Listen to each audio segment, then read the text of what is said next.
Hello, everyone. Thank you for choosing to watch my presentation on bad designs. Let's jump into it. So our first offender is Microsoft, specifically Microsoft Outlook.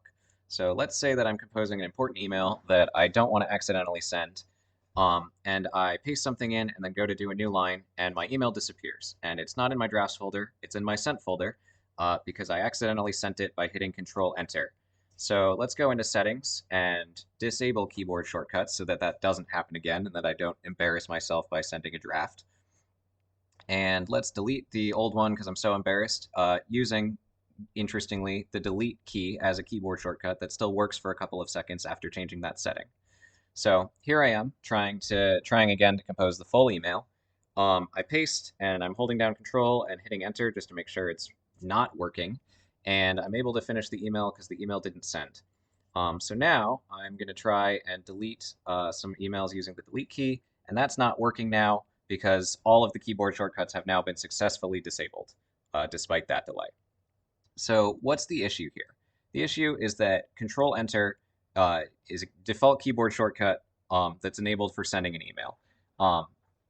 It's easy to accidentally press it if you're doing a couple of different things in sequence. It's not obvious that it has sent an email. Your email just disappears, and it is enabled by default. And arguably, I would certainly make the case, and am making the case, that sending an email is not a command that's done frequently enough or is laborious enough that it needs a keyboard shortcut at all. So if we look at our settings for keyboard shortcuts, we have essentially two options. We have the prescribed menu that Microsoft gives us of their options, or we can just disable all keyboard shortcuts. But there's no additional granularity or customization of which keyboard shortcuts we want to enable, which ones we want to disable, custom ones we want to create. So this violates several design principles, beginning with the response selection principle of control design. So we're not avoiding accidental activation, we're enabling accidental activation, and we're not providing feedback when that activation happens of what exactly happened. We're also violating one of Nielsen's heuristics for flexibility and efficiency of use.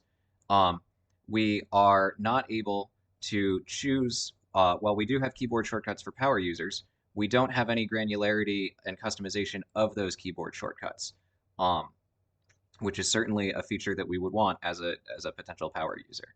So let's propose some solutions. We should disable the Control-Enter keyboard shortcut by default as a start.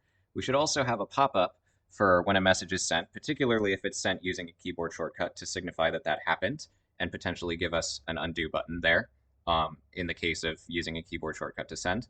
And we also want some additional customization of specific keyboard shortcuts available in our settings. Let's move on to our second offender, Apple, specifically iOS and the iOS Control Center. So those with Apple devices will be familiar with this screen, but you may not be familiar with what I'm going to show you, as I was only recently made aware of it. So we know that tapping on the various controls performs various functions, but what you may not know is that holding on a control region, so let's say that we hold down the connectivity region, that opens an additional menu with some additional functionalities, like turning on a personal hotspot without going into your phone settings, which is potentially very useful, but not at all obvious that it is there. In addition, we can set our flashlight brightness. We can set a timer for a specific duration.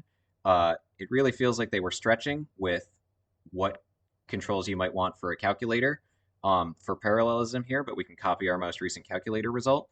And we can choose what mode we want to open our camera in to potentially be a little bit quicker with that. So all of these are very useful functions, but it is not obvious that they are there. And so they are difficult, they are unusable if we can't find them. So we're violating some of Norman's fundamental design principles, specifically with regards to discoverability, because it's difficult to find that these features are there, and affordances. It's not obvious that we have the ability to perform different actions depending on how long we press. There is no mental model that that is a thing that the interface allows. So let's talk about some potential solutions. We should add signifiers of tap duration that sort of indicate if you tap, it lights up briefly, but if you see that and you're like, oh, I wonder what happens if I hold it longer. And we could have a little bloom effect. So looking at the connectivity region again, top left, where if you press it, highlight blooms around the region the longer you press, and when it has fully surrounded the region, then it opens the appropriate menu. And so even just tapping would show that tap duration is being measured, and that would indicate to a user that additional functionality could be accessed by adjusting that.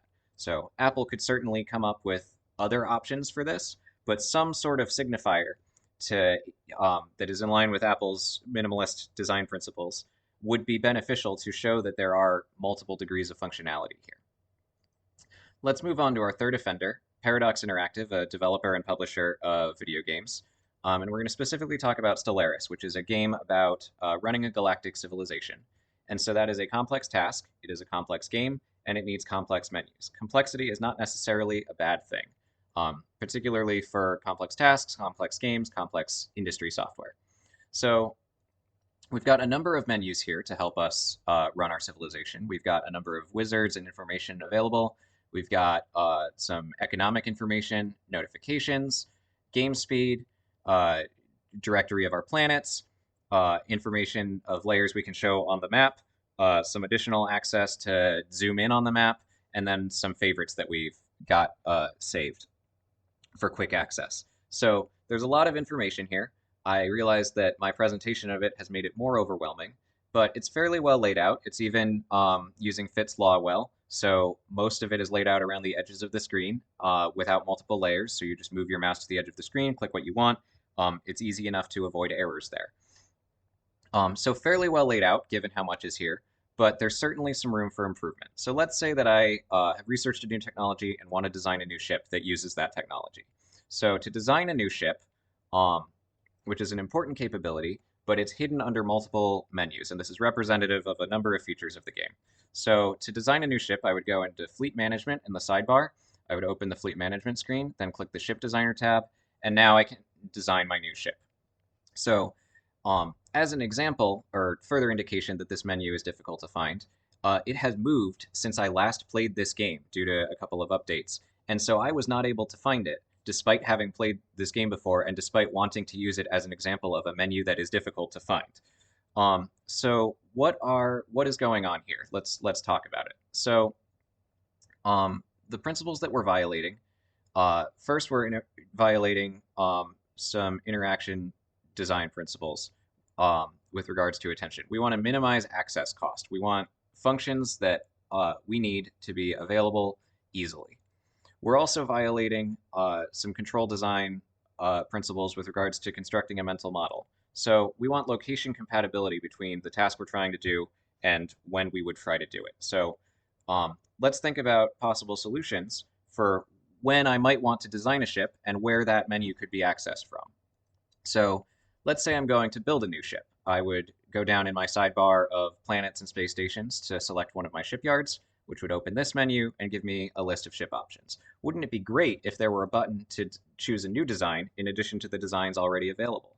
And I know that this would be great because the button already exists, but for some reason it is a false signifier that, according to my own testing and researching on the internet, is currently bugged and non-functional, and thus not able to be used to open up that wizard. So it would be great to see that feature implemented and brought over the finish line in future updates, because it would really make it so that you can use those wizards in line with the tasks where you're thinking about the relevant things. So design a new ship before you build a new ship. So what have we learned? We've looked at a couple of different examples. In addition to the specifics of those, we have learned that big companies are not always paragons of good design, and that small changes can make a big difference. So hopefully those specific and general takeaways can be useful to you as well as myself as we go forward with our designs. Thank you very much for your time today, and have a wonderful rest of your day.